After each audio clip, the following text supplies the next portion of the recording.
Today's episode is brought to you by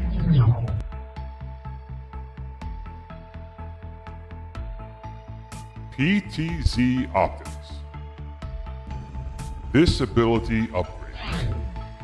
New Wave Toys and their Replicate Amusements products.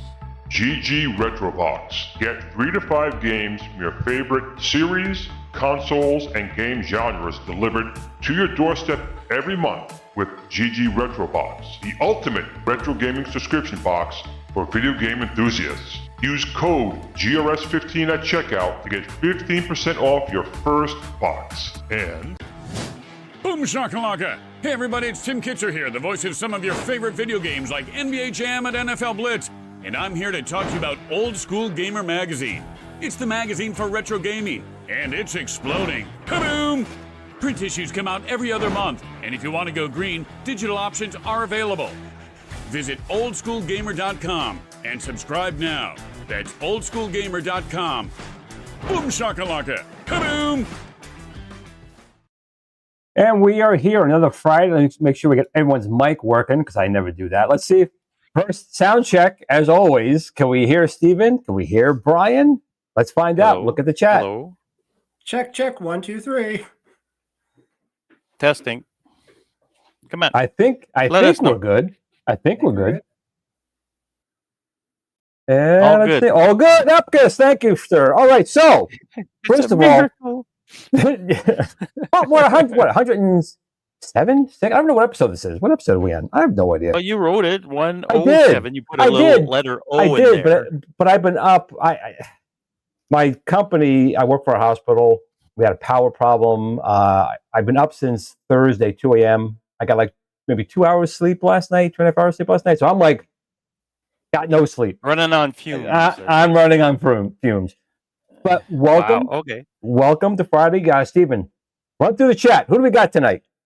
We got, let's see, Jason, or AI, as Glenn likes to call him. And we got this guy named Brian. I don't know who he is. I don't know. It's Pliskin's Run, Rich, JLS Gaming, Darth Penguin, Hobby Hands, and some other guy named Glenn. I don't know what these people are doing here. Jeff D and Paul Barons. He's like our Norm. He's our guy. Andy's Game Room. Apkus. There we go. Okay. Upkiss. Apkus. Apkus. Vet 1981. Sam's. It says Sam's Arcade. Lots of Sam's in there. Who else we got? We got another guy named Steven. Don't know who he is. Steven M. That's a different person. Mobile Mutant. Green Sammy. Rich again. Central Florida Luxury Real Estate. Who lets these people in? We do.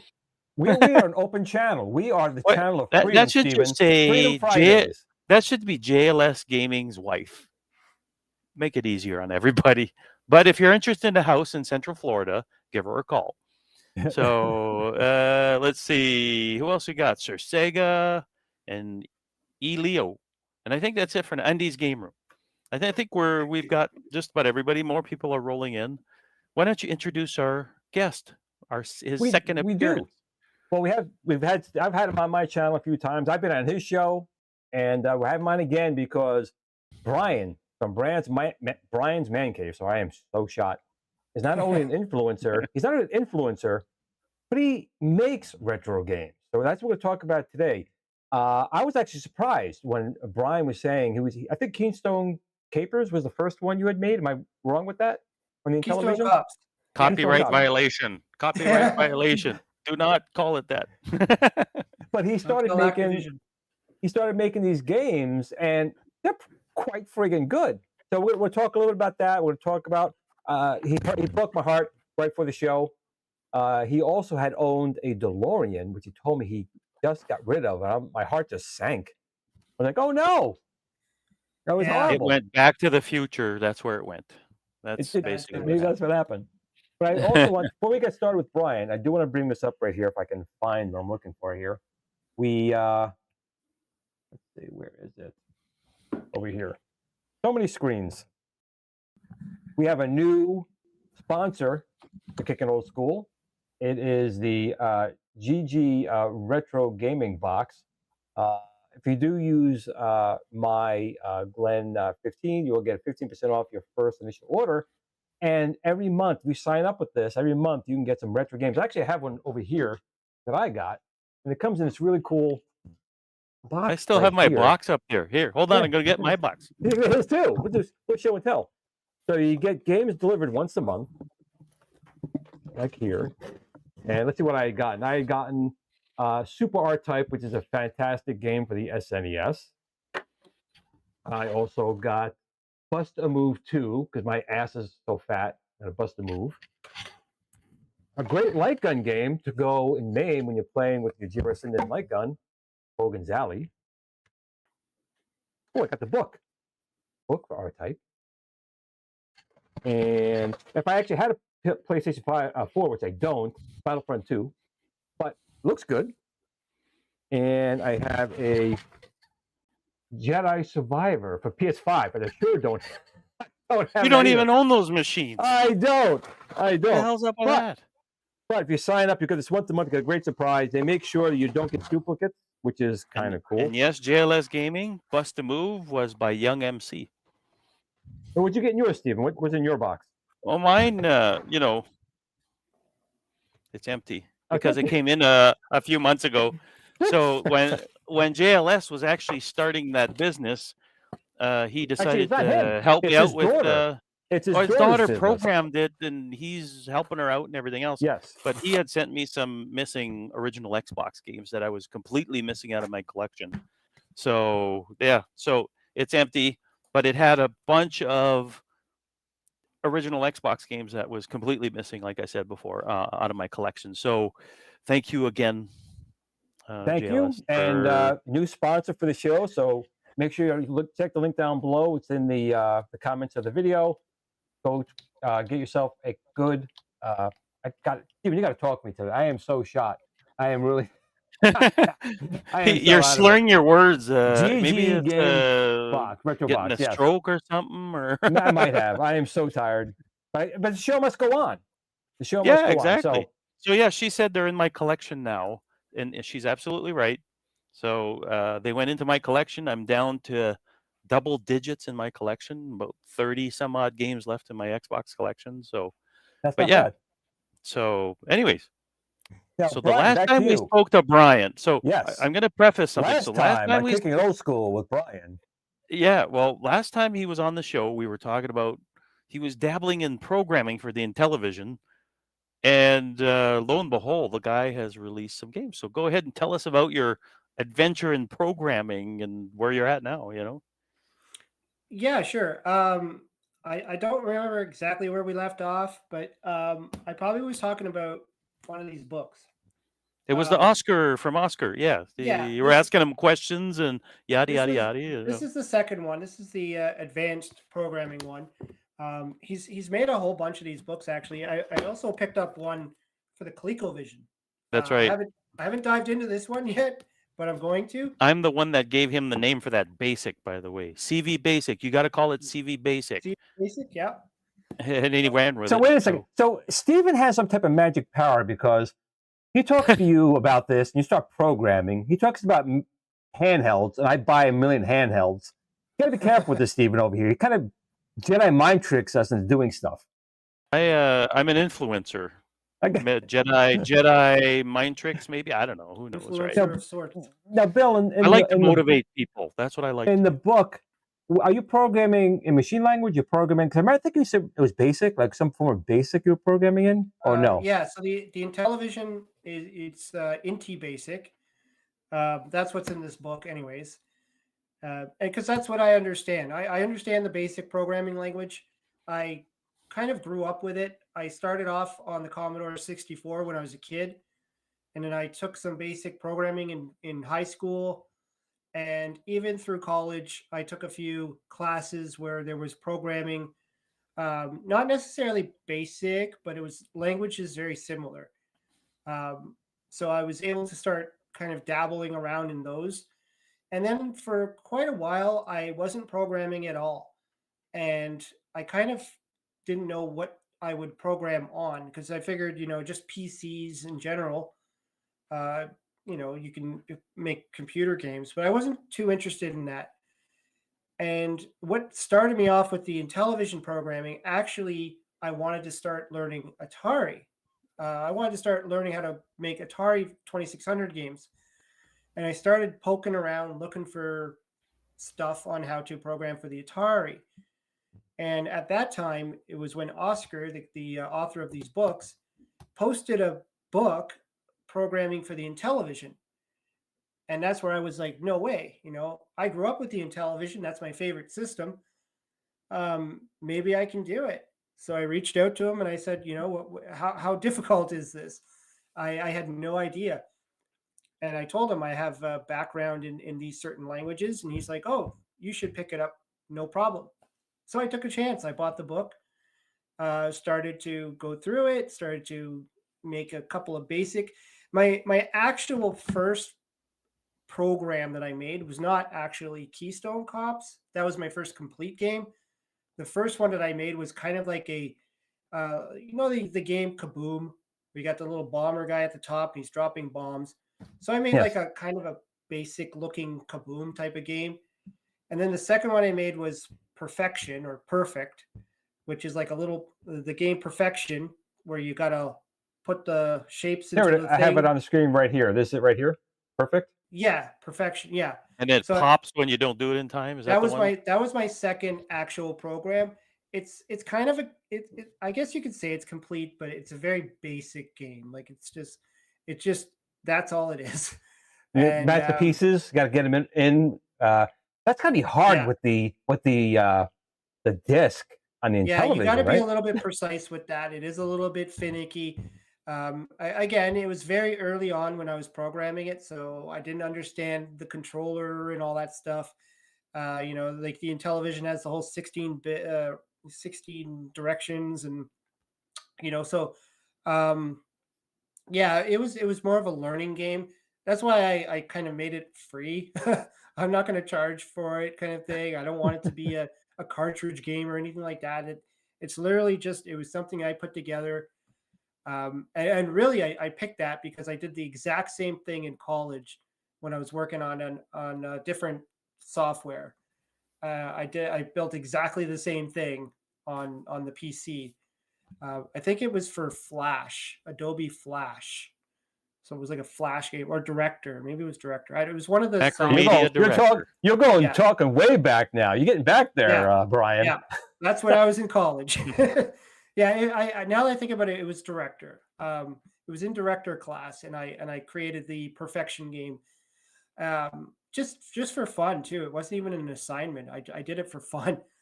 And then I created a Donkey Kong and a Frogger in Director as well. So I was having a lot of fun. And then after that, Director kind of disappeared.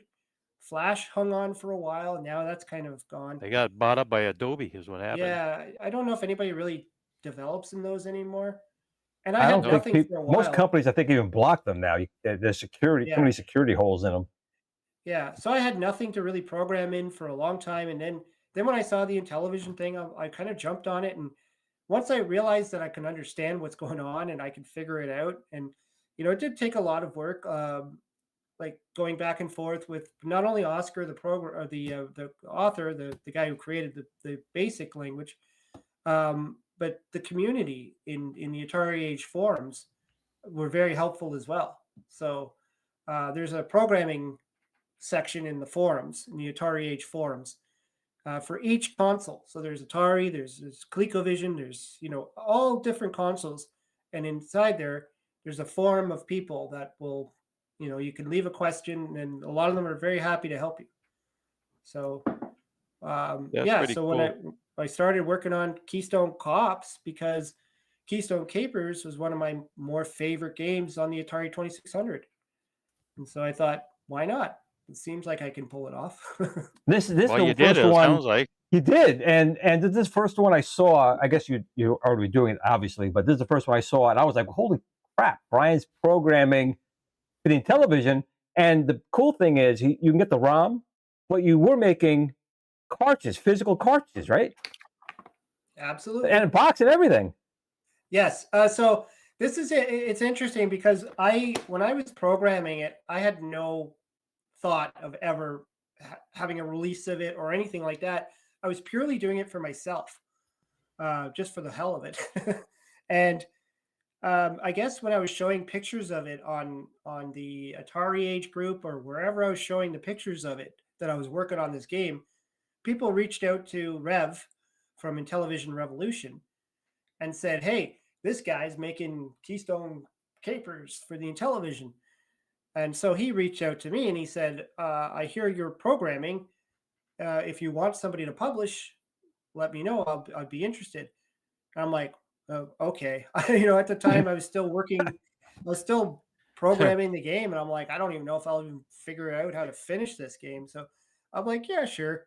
I wasn't even thinking about it. I'm like, yeah, that'd be cool. Wouldn't that be? Next thing you know, you're holding up a box now with the whole thing inside with a manual and everything. Yeah, I work. Cool. Well, once he said that, I'm like, okay, I'm going to put like my 100% into this now. So I started to really focus on it, and I'll tell you, the biggest hang up I had in the game was building the escalators, just getting those escalator stairs to look right.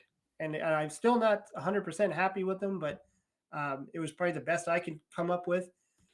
But other than that, yeah, the game came together.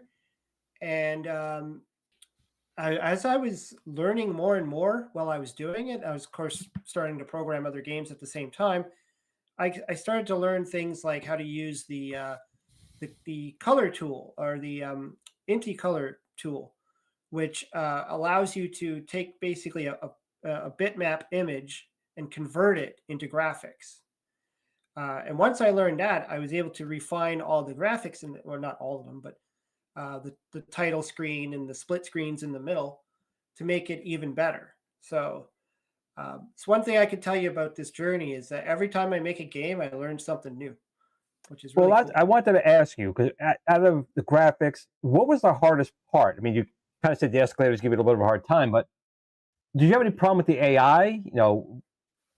What did you find was the more difficult part of doing the program? Because I would love to have done this. I mean, when I was a kid, I programmed in TI Extended Basic, and I was making a Donkey Kong game. It was pretty good, but when you move the joystick, if I went left, he would do. I go left. I go right. Now we go right. You know, I could never get it to be responsive, no matter what I tried. How did you figure that out? How did you get it to be okay and accept your inputs and it just works right? I would say that, well, one of the first challenges was the robber. Now, when you watch the game, the robber's running on his own and he keeps running. And even when he's not on screen, he's running. So you got to make him, the character, doing his thing, even though you're not physically seeing him on the screen. But then when he is to appear on the screen, he has to show up. And that took me a little bit of time to kind of wrap my head around it. But as far as moving the character and maybe jumping was a little bit of a challenge. I still don't think my jump is as good as the Atari's version, because he kind of does this soar through the air and kind of sits in the air for a little bit, and then he kind of goes back down, whereas mine is more like a whoop. So I would try a bunch of different things, and just nothing would work, especially with the sizing, because obviously the game board is different. It's on the Intellivision, it's bigger. That's why I don't have the map at the bottom. If you'll notice, the map thing that you would see at the bottom is now its own individual screen, which I kind of like doing, because you can actually use that as a pause mechanism, something that the original doesn't have. So you can actually pause the game by putting it on the map screen. But yeah, I had to, because of the size of the board and in the area of him jumping, and it was a little bit of a challenge to get him to really work properly. I did have a conversation with Oscar, and I asked him a question. I said, what's your basic language for Intellivision, ColecoVision? What's it based on? And he said QBasic by Microsoft. Yeah. And I went, so then what's cool about it is that there's documentation out there that's helps with the logic, so I've been trying to come up with an idea for a ColecoVision game that he's anxious to see what I'm going to create, but I haven't even typed in a single line of code yet. So I just want to come up with an idea first and then do that. But if anybody in the chat is even thinking about this, according to Oscar and his tools and everything else, it's based on QBasic and whatnot. So, and then you can use Notepad++ to do a bunch of stuff. And I think whatnot. I still have my QBasic book on the shelf somewhere over here. But yeah. That was the game. That was the language I told him I knew. In school, in high school, I learned GW Basic. And then is it the same, or is it the variant that's of? Different. Or it's a little different, but yeah. And then I learned QBasic on my own on our PC, on our family PC, when I was like a teenager. And I told Oscar that I'm like, I've dabbled in QBasic. He's like, well, if you understand QBasic, then you should be fine. That's what got me to go ahead and grab the book. Yeah. Because I did have a conversation with him about, like, okay, what kind of rabbit hole are we jumping down here? Because it is a rabbit hole when it's not traditional. Like, my programming is mostly PHP. And he says, well, if you know PHP and the logic of there, you should be theoretically okay. Like, meaning not the syntax is the same, but the way you do stuff in the loops and all that stuff. So he's like, you should be. I'm like, oh, okay. Thanks for the vote of confidence there. Well, so understanding how the frames work, and that's how Director was with the frames, right? Yeah, so you'd realize that you're going through a frame, and then so it's a loop. The whole game is a loop. Everything. So you gotta. The whole game is one big loop over and over again. Then you gotta. You have this game loop. So it's like game loop, and then go through the code, and then you get back to the end loop, and then it goes back. And then throughout the code, you have these go subs conditions, and or go tos or wherever where you jump out, and then you throw in a piece of code, and then you go back, and you got includes where you can include code from a separate file. So getting it all put together, the bitmaps. I think that was my biggest hurdle in the very beginning was I didn't understand How the the graphics worked and defining the bitmaps and pulling them in to build a screen. So yeah, you gotcha. could have these, you have your bitmaps, and then you have your screen, and then to define each bitmap you could have 64 bitmaps at a time, but you can define and redefine, and that kind of took me a while to understand. Now, That's Brian, something that I didn't do in my first few games. Was did you say I also you were trying to code Atari 2600 games as well? that was my first intent, was I wanted to learn how to make Atari 2600 games. Because that had to And be I a was lot more looking, difficult than the I was looking Intellivision, I for would think. books on, yeah, because I knew there was a basic version called Batari Basic, and you is could that learn Oscar that. that did that one too, or somebody else? No, I don't think he was involved in that. Okay.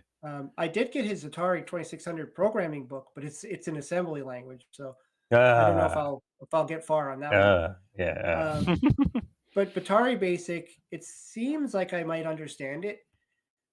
But because I chose the Intellivision route, I've been so busy making Intellivision stuff that I haven't had time to go and start focusing on Atari yet. Oh, that's wha- cool. One of the things that I'm really wanting to keep in the back of my head is I want to start creating original stuff, because everything I've done right now is either a port or a game Clone or something or whatever. like my Napoleonic Wars game. This is basically a board game, right? And I just kind of created my own game around an actual existing board game. Same with Traffic Jam. I did that too. And this one here, which is, I think you're doing a really good job here. I'm impressed with the graphics and everything. Your Donkey Kong 3 you're working on. It's not complete yet, I don't think, but it looks pretty darn good.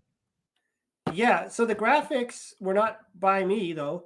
There is another person who did those graphics. So I've only done a portion of the graphics, and then so Donkey Kong himself and the hives and all that was all created by somebody else. But this was so the reason why I'm doing Donkey Kong 3, it was a request from Rev himself. He actually asked me to build the game. He said he asked somebody else, and I guess the guy couldn't get around to it or something like that. And so he was asking me to do it, and I said, yeah, maybe not. I don't know. I'll think about it. And eventually I'm like, okay, I'll give it a shot. And because he's like, I got somebody who's already put together some graphics, and I'll send them to you. And I'm like, oh, okay. It saves me the trouble of trying to figure.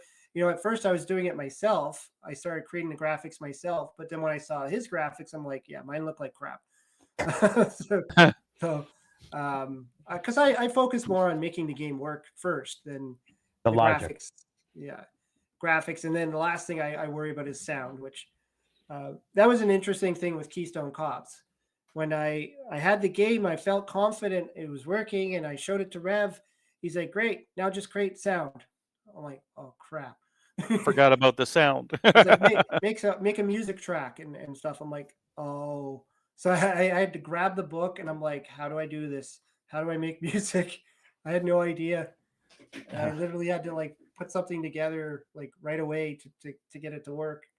I'm going to ask you a question. Did you have you used ChatGPT to help you correct your syntax and stuff like that to figure out loops? Because I think if you tell ChatGPT and you say, this is kind of QBasic, can you help me figure out a bug or whatever? It'll do it. I've never tried that. You should try it. The first thing I tried with ChatGPT was game ideas. What would be a great game idea? Oh yeah. Plug it in. What would be a cool Kickin'it old school the game. That's what it should be. And it just kept coming up with either space games, which I'm not, I don't mind them. Not the biggest fan of space games, and some other weird ones. I was trying to come up with I wanted to come up with a game that had to do with pizza, and it came up with these idea of having all these pizza toppings attacking you from space or something. I was just like, what? Yeah, ChatGPT, I don't use it for ideas much myself, but I use it to correct syntax errors or loop issues or optimization even. And it does a pretty good job. Yeah, I I can use it on see. the PHP side of things, and it works great because I have code that's older, and I say, "Hey, can you update this code for me?" And then it shows you, it explains you whatever it did. So I think with QBasic, it would probably work out okay if there's a chunk or something that's just throwing you for, no pun intended, a loop. You know. So it's yeah, Well, I'm gonna yeah. do a Coleco game eventually. It could be in 30 years from now, but I want to do one. But I got to come up with an original idea because right now it's kind of unique in those little machines with so little RAM, and the graphics are limited, and how do you make something fun in there? That's the real challenge with such Well, little resources, right? it's a debate that I've been having and talking about for a while. The fact that I've done so many ports is that it's easier to create a port because the game's designed already. Yeah, You just exactly. got to program it. Yeah. Uh, you don't Glenn's have to. laughing, Brian. Glenn's laughing, and He's he's having a probably laughing fit Brian. over there. What Well, it is that Brian, he basically said Bill, that Bill's Kickin'it Old School will be yeah, fucking around with the sound. yeah, the whole game. That's why he was laughing. I'm wondering. I'm saying my Brian must be wondering why he's He's laughing. just like losing it over there. He's not laughing at you, Brian. This guy, No, I was this not laughing at interviewer you. we Funny. have made something funny. So Well, what I was saying was that it's just that when you start to learn how to program, and you don't have to think about the game itself, it's already done. You just got to make the game work, right? You just got to yeah, Right. yeah. create the coding. So like Keystone Capers, I just had to like look at how the original, and my mindset when I was making Keystone Cops was I wanted it to try and look like it would have looked if somebody tried to reproduce it back in the day, right? Hmm. Which is it's one style. But then there's a debate on whether we should be doing that or we should be using the full capabilities of the system. Like why intentionally make something look, subpar when you can make it look really, really good. Something like if you look at DK Arcade, how great that game looks. It's almost arcade Compared to the perfect. Coleco release on the Intellivision, right? Yeah, versus the Coleco release, which looks like the person never seen Donkey Kong in his life. Yeah. Um, Apparently, what was the one channel had the dude that program, Mr. Kitchen, I think it was, that did the Gary Kitchen. Coleco version or something like that on the Intellivision. Gary Kitchen did the Atari 2600 version. Okay, so which was the person I that? don't know if they know who made the Intellivision version. Well, he asked him the question outright. I'm sure you'd know. Is that, did you do this on purpose? Was the big Yes. question, and he Yeah. wthey no. No. Yeah. So it was everybody's asked I've that question, right? So I've had him on my show as well. When they Yes. it was the Audacity guys. So it was David Crane, Daniel Kitchen, and Gary Kitchen, and we kind of briefed on that a little bit as well, talking about were games made intentionally to be bad, and obviously they're going to be like, no, it was just a represent. I find that when you port a game, I don't have experience, but I can imagine it's like copying a picture. Like, in other words, you have Mickey Mouse, and then you have your rendition of Mickey Mouse. You put them beside, they close, but there's some flaws or some nuances of style and all that stuff. And I imagine the programming is the same, where it's just your copied version of it, or it's not going to be exact, kind of. Yeah, well, one thing I'm trying to do, and what I did with this one, fast food, it's plays like when I first programmed it, I pretty much copied the 2600 version of the game, and when I kind of showed it to the people on the Atari Age forum to test it out and try it, they're like, it's fun, it's great, but it's very plain. Like it's one screen, the game just gets a little faster and that's it. They're like, I might play it for about 5 seconds and be done with it. And they're like, maybe you should add stuff to it. And so I thought about it. I'm like, that's a good idea. And so I started coming up with all these new levels that would essentially break the game up a little bit more, have more fun with it, give you more than just the main screen.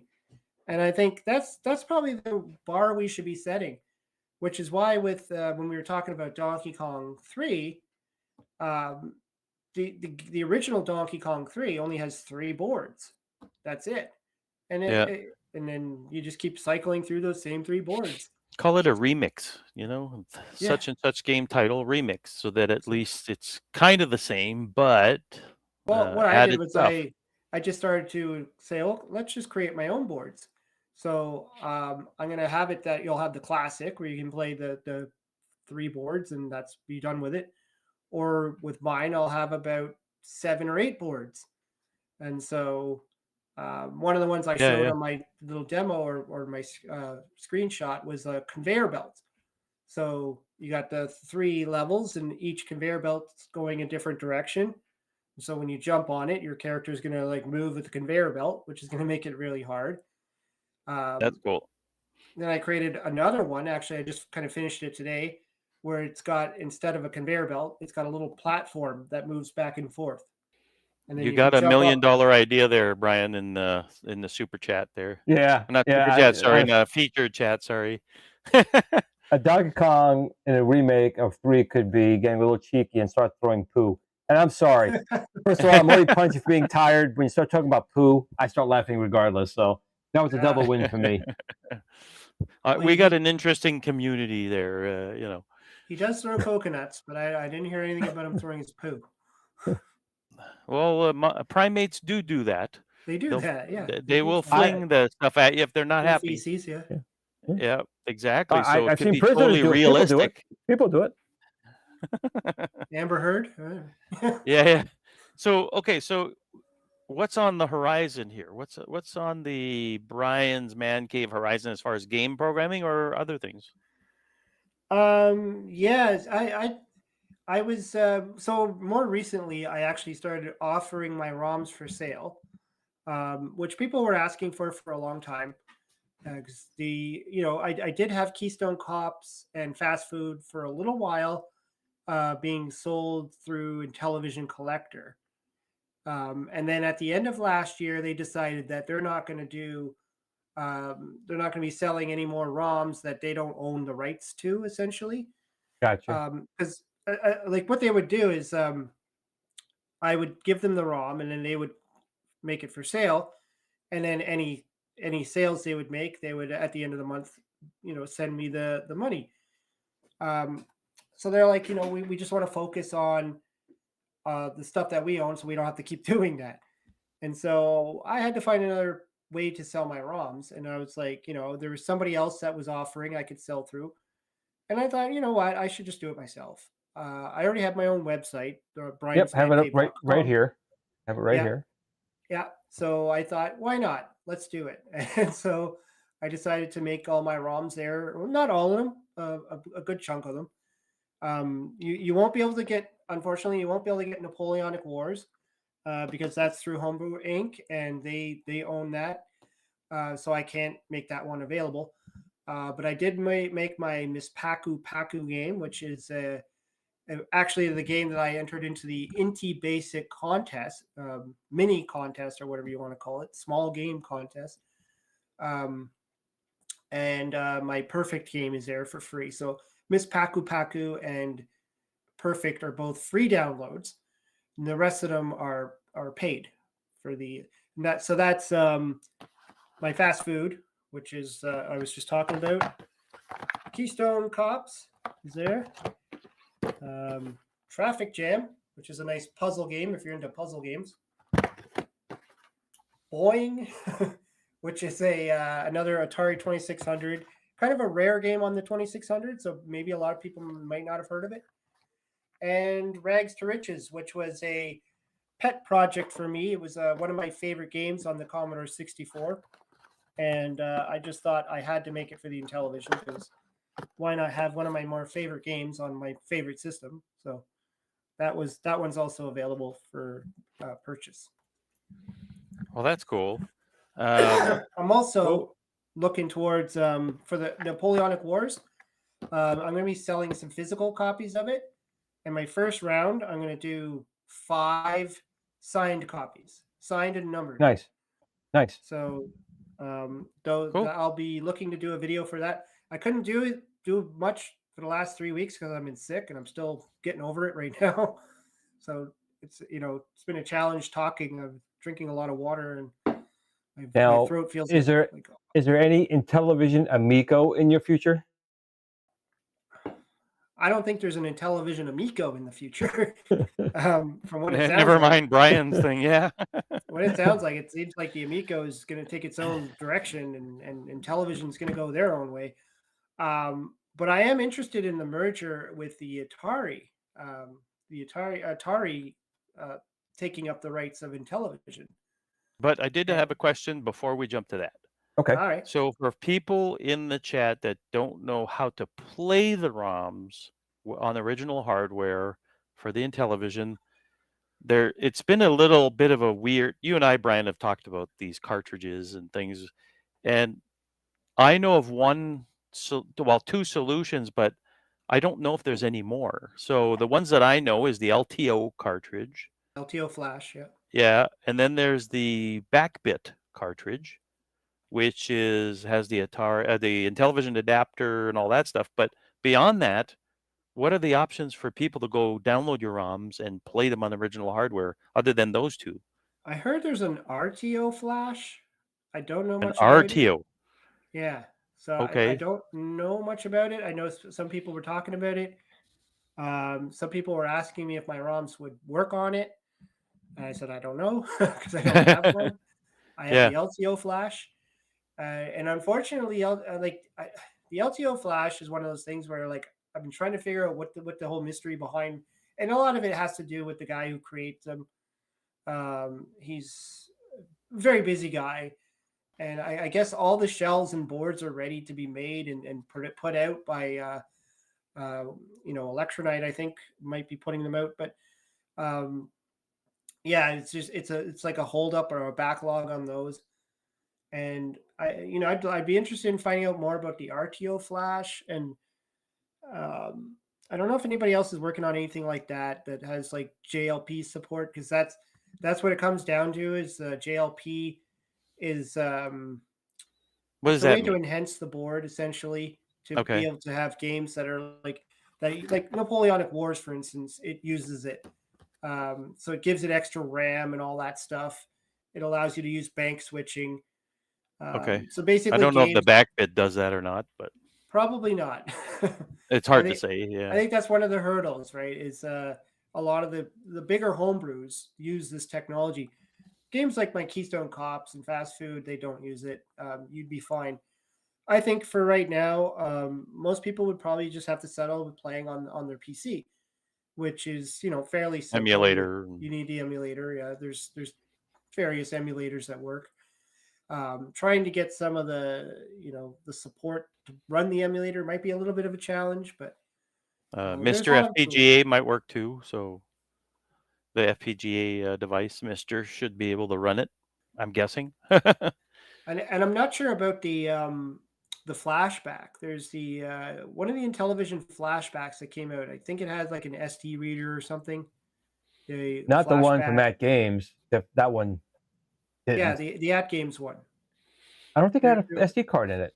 There was I'll look at mine. I don't think it did, but I'll check it. There's not the one that was mainly for retail. There's like an ultimate Intellivision flashback. Okay. And the super flashback. Yeah. I forgot one super. Well, Brian, do you feel like the Intellivision itself is not forgotten, but has it gotten the same type of love as like ColecoVision or the Atari 2600? Do you kind of feel like the Intellivision just hasn't gotten in the limelight as much? Well, I think unfortunately the Amico tarnished the Intellivision brand a bit. Don't forget the Chameleon. Chameleon. The same people, probably. Who knows? Yeah, but I think the Intellivision took a bigger smack than the Chameleon did. And I think because people saw what happened to the Chameleon, they immediately were like, the Amico is going to be the next Chameleon. And so it grew a bigger audience. I think a lot of people were making YouTube videos. People were making YouTube channels just to smash the Amico Wow. and go against Tommy Tallarico. So I think a lot of that took the limelight, and it's hard to say because, like, Intellivision as a brand, like I try to talk to people that are younger than me, and they're just like out in the left field, right? They're like, never heard of it. I was talking to a coworker, and she's probably in her 20s, and she was telling me about how she's been buying all these like old cartridges, like Game Boy Advance and That's not old. yeah, Super Nintendo or whatever. She was like, or Nintendo 64 cartridges, and so I told her, I'm like, well, if you want something like classic and vintage, look at Intellivision. She's like, I never heard of that. So, This is the meme of Batman slapping Robin, that meme, the cartoon that just gives him a slap. That's what needs to happen right there. It's funny, you could say Intellivision, people are like, don't know what you're talking about. But when you say Atari, they're like, oh, yeah, I know the Atari. Yeah, That's kind of what I mean. I mean, Atari, we were talking about it 2 weeks ago, Brian, when Atari did purchase a lot of the Intellivision properties. And back then, when now it was like Sony or Nintendo. Back then it was Atari. I mean, no matter if it was Intellivision, ColecoVision, it didn't matter. People said you sell Atari here. That was like the thing. Yeah. So you do kind of feel like the Intellivision may have gotten the short end of the stick in the retro community as far as Intellivision goes. And it's strange that it happened that way because, I mean, Intellivision was owned by Mattel, a huge toy company. The largest at the time, if I'm not mistaken. It was the largest. I think because of probably hesitation from the bigwigs being like, this video game stuff is a fad and we don't want to soak too much into it. And, this could all backfire. And I'm sure a lot of that was going on. And Atari was just kind of like buzzing along, doing their thing. They were in the arcades. They were known. People knew who they were. Chuck E. Cheese became a thing because of them. So I think that they put their 100% into the video game, whereas Mattel and Coleco, I mean, it's Connecticut Leather Company, they were making whatevers. They were just like, hey, video games are the new thing. Make us a console.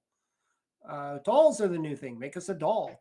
So I don't think they were like 100% into the video games, whereas Atari, that's their thing. It was a side thing. It was just a side thing for a lot of these guys. It was like Mattel was like, oh, okay, well, I'm sure somebody had to convince Mattel to say, let's make a video game system. I'm sure there was a lot of like, let's do it. And okay, we'll give it a shot. I would have loved to have been a fly on the wall in those meetings just to know how the guy goes, okay, do it. Here's $1 million or whatever. Back then was a lot of money. And that'd be the Batman slap. Be part of that conversation. I would slap them. Yeah, I would slap them only because of the direction pad. And the fire buttons. The Intellivision was a really nice system. It was actually the first 16-bit system back in 1979. It was a 16-bit console. Sega, they were the first 16-bit system. It's a lie. It was not. The Intellivision was out way before it. And it did have it was an advanced controller as well. It had the telephone buttons on it. It had overlays. So it was kind of really advanced. The speech, I love Space Spartans and B-17 Bomber and Tron Solar Sailor for the speech. It had a lot of good things in it. But that damn direction pad and those fire buttons were murder, I think, on your hands. So, like, you're making games, Brian, like, how do you find control with that damn disc? How do you do it? I grew up with that damn disc in my hand. So, all I can tell you though is the Intellivision. Well, I guess you can call it the original or Intellivision 1, whatever you want to call it, the black and the gold one. Right. I think that those controllers are fine. I find them pretty comfortable. But Intellivision 2, what? Really? You I find don't it know comfortable? what the hell they were thinking. Why they made the controller bulky, kind of like more like a ColecoVision controller. The buttons are tougher. They use this more of a what do they call it? Like a membrane button system instead of the push buttons. It is an awful, awful controller. Well, Rexer seems to agree with you. I ranked the Atari Intellivision, ColecoVision, Jaguar, all the different controllers. I put the Intellivision at the bottom, but the Rexer, Brian agrees with you. He thinks it was a much better console, and the controller was great, way of its time. Yeah. So he agrees It's with just sad that the second Intellivision, which was supposed to be an improvement, had the worst controller. I mean, Yeah. it scored points because you were able to unplug it. you. Yeah, easily. there you go. You didn't have to That was it. pull the system apart and pull it out through the circuit inside. It had a plug. And, Yeah. at that time they were like, okay, well, that's how systems are. You should be able to take the controllers out. But everything else about it just really sucked. And then when they did They made it thicker, Intellivision didn't 3, they? Did they make the disc even more recessed in that controller and that Intellivision too? And even like the membrane keyboard was more recessed, harder to hit. Yes, everything was more recessed, and the buttons were weird. It's just not a good controller. So before I rudely interrupted with this thing here, we were going to talk Atari merger and television. We got about 10 we will minutes get there. left We on got the show. plenty of But we'll time, Stephen. no. We get carried. No. We get carried away. And we get carried away. We do want and to. We do want to ask Brian crap. that question. We do want to ask him. But before we do that, we got a super chat. Super Got a super chat from Don. You want me to read it or old man glasses? You there? you got the glasses. Go read it. No. I'm just asking if you're not. I got capable, the alcohol glasses. You got the actual glasses. So you read it. All right. We only got 10 minutes on the show, and if you read it, it'll take forever. Thank you so much, guys, for helping me. I look forward to purchasing a Viper for my iiRcade and future add-ons. I'm Wavy hand, thumbs up, sunglasses. Appreciate it. I think it's gonna be really good. We are partnering a lot stronger now with the team that does R-Cade, which is a very optimized version of like Emulation Station for the Viper. I think you guys are really going to like it. We talk more about that later. This is Brian's show today, but I think you guys will be happy with it. So the question for you, Brian, was, Stephen, what do you think of the merger between Atari buying the Intellivision? I guess more the games and the brand they bought, if you want to clarify, because you're knee deep into that community compared to probably me and Glenn. So what do you think? Yeah. Or preface it, I guess, is the best way to put it too, right? So I'm actually pretty happy about it because if you think about it, in television entertainment, they were the ones to say, okay, we're bringing the Intellivision back. And of course, their whole thing was the Amico. And I was always like, okay, that's great. But I really would like to see like the OG stuff come back. I was curious about where this Amico thing was going to go. But I really wanted to see more OG stuff, which Tommy Tellerico kept talking about. Yeah, we're gonna that'll be down the road. And then when it was obvious that this Amico thing was crashing and burning, I was kind of worried. Like, is the Intellivision going to disappear now? Is that it? It's going to go back into the little hole where only us guys know about it, and everybody else is just like, "What's an Intellivision?"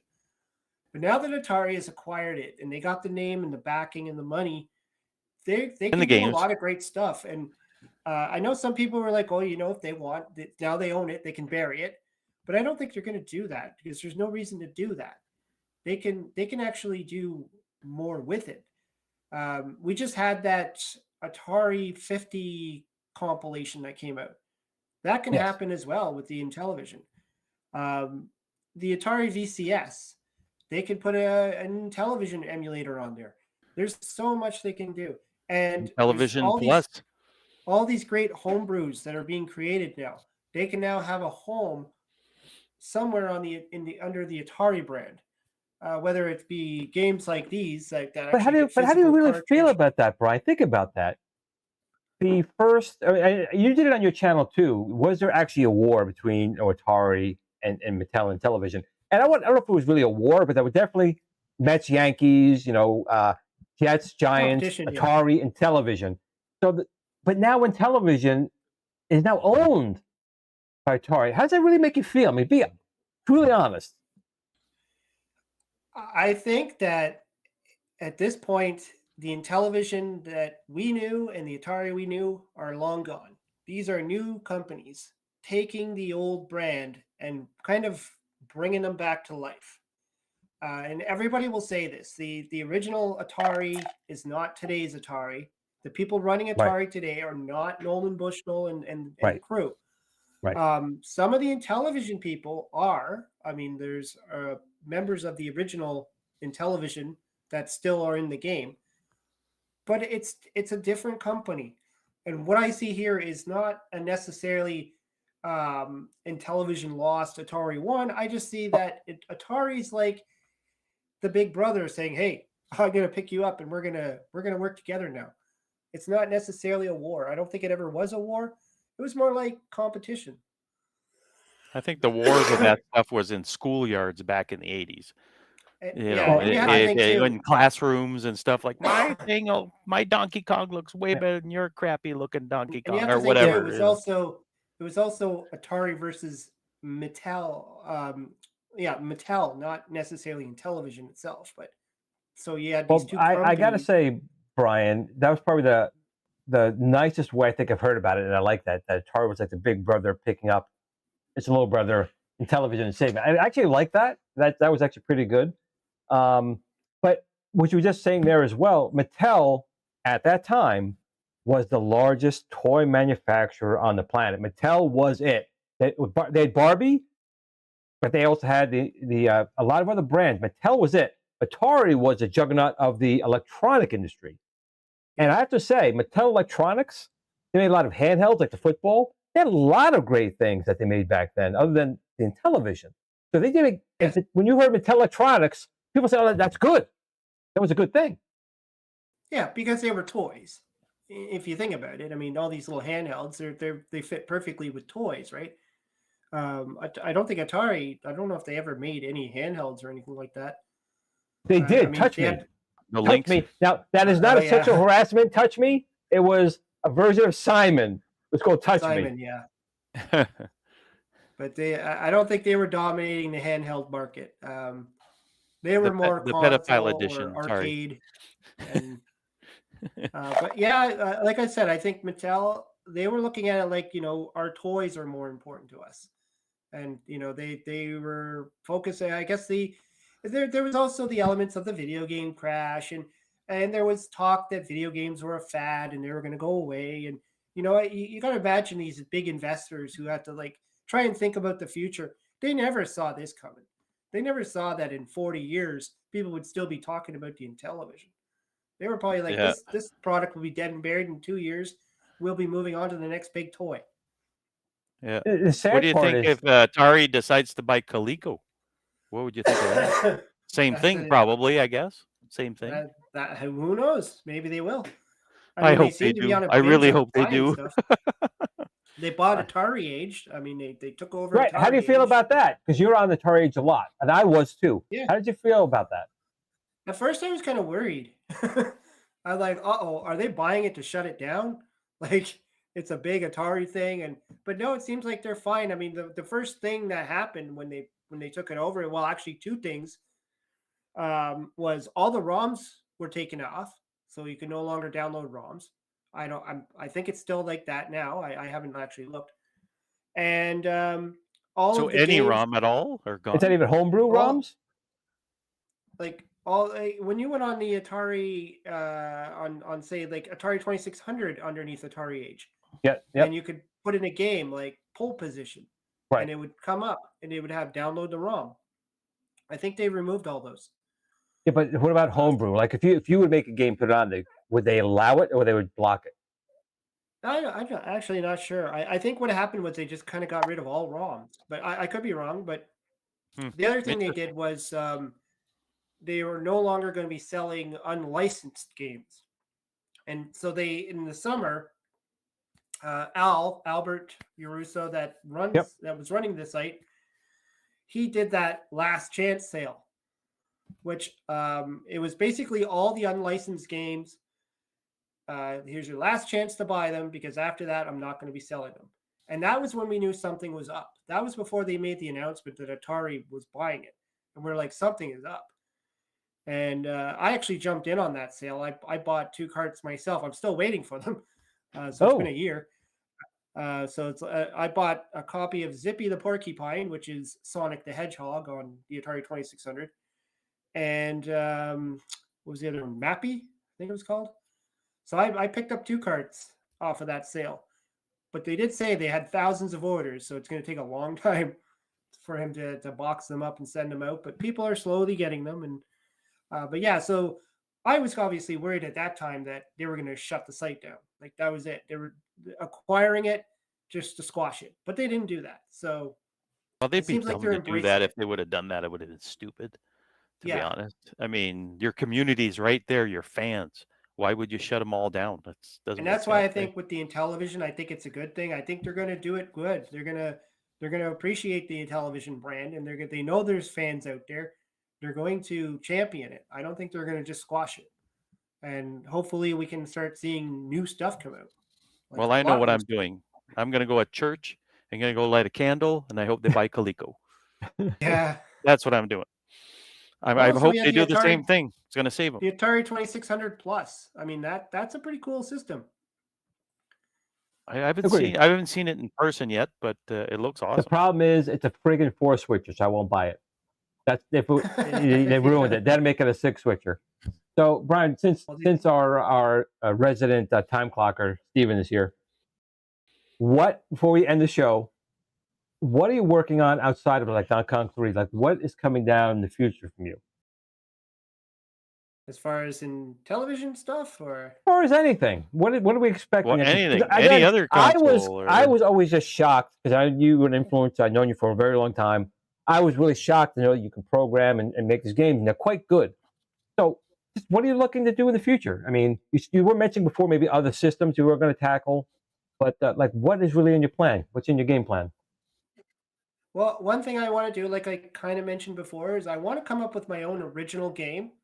And then by doing that, I can now make that game on multiple systems. So if I could create my own game with my own characters, no copyright infringement, it's my own thing, my own idea, and I can make a version of that game on the Intellivision, and then make one on the Coleco, make one on the Atari. That's a goal of mine right now.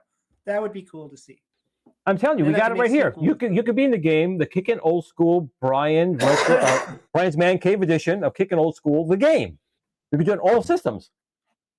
We could do it. Kicking it old school. But you we need could try. to cut, We could try and find your DeLorean. I am still. I'm still not shocked, but I understand it. But you saw the DeLorean. It could be we find the DeLorean. We're out to get your DeLorean. Sounds like back. you got some PTSD going on there, Glenn. I am definitely loopy. Like I am tired. The DeLorean, I never wanted to sell it, but when it got to the point where it was going to cost me 40 G's to fix it, and I don't have 40 G's, and if I did and I spent it on the car, my wife would kill me. So, and I don't want to die. So now, when you had gotten that DeLorean, she I mean, loved what the did car you? too. She didn't like seeing it go either. What did you pay for that DeLorean when you had gotten it? Do you remember? I got lucky because the guy who had it before me got into a situation where he had to get rid of it fast. And so he originally had it posted for 21,000 US and he dropped it down to 14,000 US. This was about 20 some odd years ago. Probably like back in 2001, 2002, I think is when I bought the car. And I was going on this website where people were selling the cars. Sorry? But it needed some work. At 40,000, you still had to do some work to it, or was 40,000 you had a car? Oh, yeah. He was the guy. He kind of had it as a project car, so he was fixing it himself. Problem was he was trying to do it cheaply. He was using aftermarket parts and trying to fix things himself. I went down there. My uncle, he was a mechanic. We actually drove down from where I live near Toronto, Ontario. We drove across the border in his flatbed pickup truck to Chicago and took the car for a spin, made sure it worked, strapped it up to the flatbed, drove it back home. And he had to do some work to make it legal to drive in Canada because there's certain specs and stuff that needed to be done. I didn't even think about that. And the car was up and running pretty fast. Yeah. There's certain things that he had to like make sure they were up to code and all that stuff. And the bigger hurdle was I didn't know how to drive stick. Oh, wow. I bought a standard card. I didn't know how to drive standard, so my brother had to teach me how to drive stick, which was fun. So I actually learned how to drive standard in a DeLorean, which is interesting. And it became my primary car. I mean, I'm just gonna drive the hell out of this thing because it's my car and I'm just gonna drive it. And so I did. I drove it. It was my primary car. I drove it for a good 10 some odd years Wow. of just driving it to when I was going to school, driving it to my job. And obviously the wear and tear started to happen, and it just it wasn't going to. I couldn't keep that up. I had to get a second car because I'm just it's costing too much, repairing it constantly. And you have a family, and there's only 2 seats. It's a 2-seater. Yep. We had to rely on my wife's car for a lot. I'd love to see a baby seat in a DeLorean. Yeah, I don't know. It's where Mr. Fusion somebody with goes a on the back. family. And Mr. Yeah, Fusion yeah, goes exactly. all the way back there. Yeah, there was a super chat from Hobby Oh, by Hands, the way- Brian.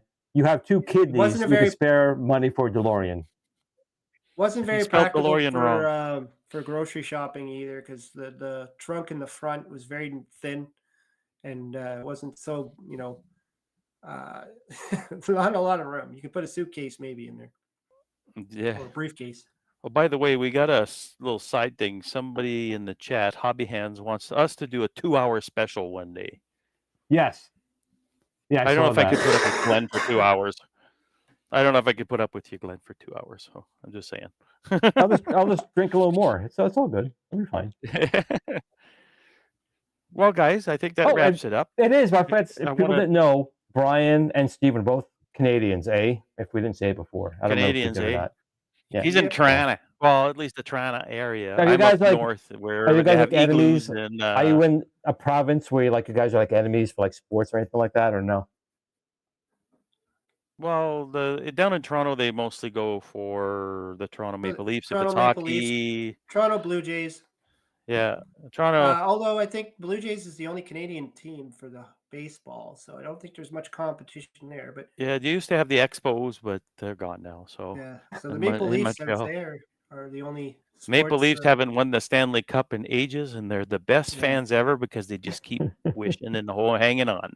I was totally I was watching them this time. And I'm like, no. And, They ain't gonna win. They can almost get there. So, but well, yeah, they fired their coach, so they're gonna get a new coach. So that's what you do when you don't win. You fire the old coach. I think they had That's it what for they like do in 3 or hockey. 4 or 5 years or something, and now it's just like, Yeah. okay, time to part No ways. Stanley Cup for you. Let's go out the door. Yeah. And that's they did the same thing with Montreal and stuff like that. So yeah, Well, Edmonton's still in, so they're still hanging on. That's awesome. we got a Canadian team that might win. There hasn't been a Canadian team win in 30 years, so Yeah, that's true. Yeah. So, but anyways, yeah. So I think One last thing, Stephen. I know we have to end the I've show, but got one a- thing. Pliskin's Run. well, it's just I think- my wife. Right, so you can go. Pliskin's Go ahead. Run, Go ahead. No, real go ahead. quick. Go ahead. Pliskin's Run was not here last week. He did a family thing. I just need to know in the chat, did he have a good time, or did he wish he was here? He had a family time last Friday. Did you have a good time, or did you wish you were here with us on Kicking Old School last Friday? Real quick, then we can end the show. So it's You just call talking to me Pliskin. or what? No, Pliskin. I wanted to put in the chat. Did he have a good time with his Yeah, yeah, family? yeah. He had said fun. he had fun. He had fun. Okay, I guess family matters, so we're okay. So Brian, again, listen, we appreciate you coming on the show. You're a really good guy. If you guys on again. haven't done so already, please go over to YouTube, go to Brian's Man Cave, give him a sub. He really has a lot of great interviews on there for a lot of people, and he makes great games. So if you have some chance of trying some Intellivision games, you can buy his ROMs. But Brian, we do appreciate you coming on as always. Stephen, anything you want to say before we end the stream? Yeah, absolutely. Yeah, Yeah. exactly. thanks for having me on. It's always a pleasure to come on here. I know I can talk a whole lot about stuff, so it's hard to get this all into 1 hour. But yeah, like you said, I got my website. You can go there. My YouTube channel. Got my games for sale. I'm on Facebook. You can find me Go on support Twitter. the guy. Go support I'm all the over guy. the place. Yeah, I try to be there for the retro community, and of course I'm on Atari Age, so you can find me there too. Once again, Cool. Brian, thank you Well, for thank you coming on. again. Stephen, before we go, before we hit the clock again, we got to go. So, anything you want to say, Steven? I've been saying lately, just don't be an asshole, but I don't know if that still holds true. But I think that's a good thing. Just a little piece of worldly life advice. Just don't be an asshole. Sounds like a Well, good piece of advice. I will end it saying I did catch Godzilla -1. I've seen it on Netflix. So Hobby Hands, So thank you for good. Super Chat. It is actually it is good. My brother even liked it. My brother's not a sci-fi. Well, that's Planet of the Apes, but he enjoyed it. It was. If you haven't seen it, go to Netflix. If you have check it out. and watch Godzilla -1. With that being said, go to Brian's Man Cave, give him a sub, give him a like, buy a game. Steven, you as well. Have a great weekend. To all of you who joined us this Friday, once again, I appreciate you putting up with my stupid not sleeping and alcoholic nutness tonight. Go get some sleep, man. But I will say, Bill's Retro Gaming Show, and everyone else here, you made me bust a gut. Very funny. That's why we have this show. You had some really good things that really made my week, because it was a bad week. With that being said, just remember, always tell family and friends you love them. Tomorrow is never promised. Just take a minute, tell them you love them, or just don't smack them. Whatever you want to do. But in between those times, go to Bill's Retro Gaming Show. God, I'm tired. Brian's Man Cave. Buy some You're games. getting there. I am tired. Have a great weekend, everyone. I'm gonna do that. Game on.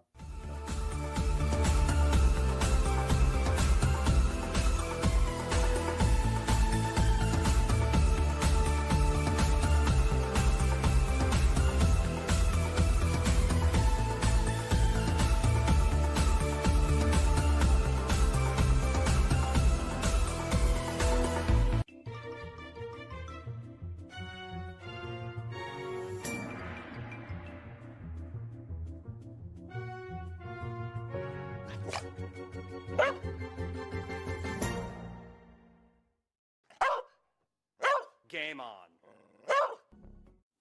Sit, Blue, sit. Good dog.